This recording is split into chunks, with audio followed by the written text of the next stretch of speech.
역대상, 역대하. 오늘날 우리가 읽는 성경에는 둘로 나뉘어 있지만 원래는 그렇지 않았습니다. 두루마리의 길이 때문에 둘로 나뉜 것뿐 원래는 하나의 줄거리를 가진 한 권의 책입니다. 한글 성경에서 역대기는 사무엘과 열왕기 다음에 나오며 사실 대부분 이 두 책의 내용을 반복합니다. 그래서 많은 독자가 역대기에 이르면 잠깐 전에 다 읽은 거잖아 라며 건너뛰는데요. 참 안타깝습니다. 왜냐하면 이 책은 정말 독특하고 성경 전체에서 매우 중요하기 때문입니다. 실제로 유대교 전통에서는 역대기가 성경의 맨 마지막 책인데 이는 이 책이 히브리 성경의 모든 내용을 요약하기 때문이죠. 이 책의 첫 단어는 아담, 즉 성경 이야기의 첫 등장인물입니다. 그리고 마지막 문단은 포로된 이스라엘의 귀환을 선포합니다. 저자는 알 수 없지만 내용으로 미루어 볼 때 이스라엘이 바벨론 포로에서 돌아온 뒤 몇백 년 후에 누군가가 쓴 것으로 보입니다. 당시에 예루살렘과 성전은 이미 재건돼 있었고 에스라와 느헤미야에 본 것처럼 좋은 상황은 아니었습니다. 예루살렘과 성전이 재건되면 하나님이 오셔서 백성 가운데 거하실 거라는 위대한 예언, 그리고 메시아 왕이 오셔서 열방을 평화롭게 통치하실 것이라는 소망이 있었지만 아무것도 성취되지 않았죠. 그래서 역대기의 저자는 다윗과 솔로몬 등 역대 왕들의 이야기를 재구성함으로써 미래에 대한 소망의 메시지를 전하려고 합니다. 이 책은 두 가지의 분명한 주제를 강조하기 위한 구조로 되어 있는데요. 첫째는 장차 오실 메시아 왕에 대한 소망, 둘째는 미래의 새 성전에 대한 소망입니다. 그럼 두 주제를 자세히 살펴보죠. 역대상은 9장에 걸친 긴 족보로 시작됩니다. 이 부분을 읽을 때 지루하다고 느낄 수도 있습니다. 하지만 이 족보는 정말 중요합니다. 저자는 여기서 주요 인물들을 열거함으로써 구약의 전체 줄거리를 요약하는데요.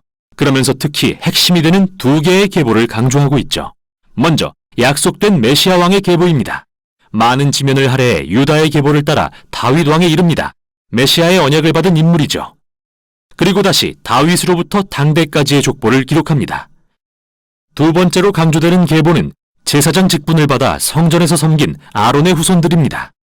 이렇게 우리는 처음부터 이 책의 큰 두 주제를 알 수 있습니다. 장차 오실 메시아에 대한 소망, 그리고 그가 지으실 새 성전에 대한 소망 말이죠. 그것이 이 오래된 족보의 의의입니다. 다음은 다윗에 대한 이야기로 전환됩니다. 대부분 사무엘에 나왔던 이야기라 익숙하지만 여기에도 정말 중요한 차이점이 있습니다. 먼저 저자는 다윗의 부정적인 이야기는 모두 제외합니다. 유약하고 부도덕하게 묘사된 부분 말이죠. 사울에게 핍박당해 광야에 숨었던 일, 밧세바를 간음하고 그녀의 남편을 살인한 일 등은 기록하지 않고 다윗을 선한 사람으로 그린 이야기만 남기죠.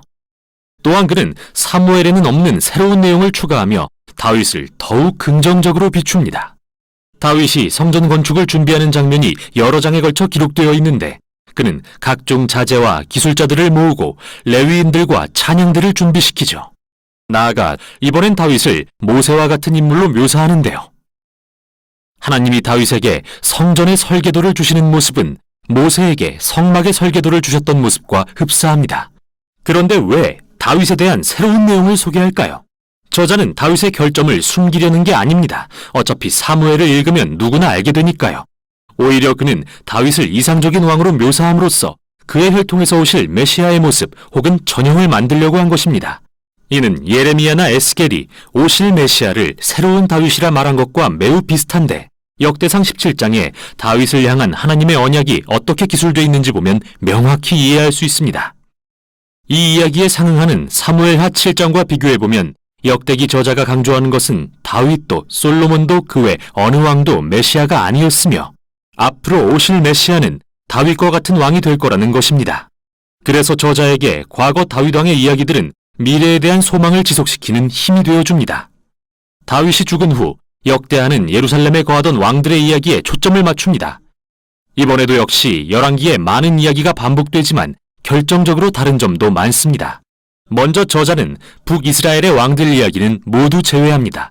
다윗의 혈통에만 집중하기 위해서죠. 더불어 이들 다윗 왕조에 대한 새로운 내용을 대거 추가합니다. 그는 하나님께 순종한 왕들을 부각하면서 그들의 순종이 성공과 복으로 이어진 새로운 이야기들을 들려줍니다. 또한 하나님께 불순종했던 왕들에 대해서도 알려줍니다.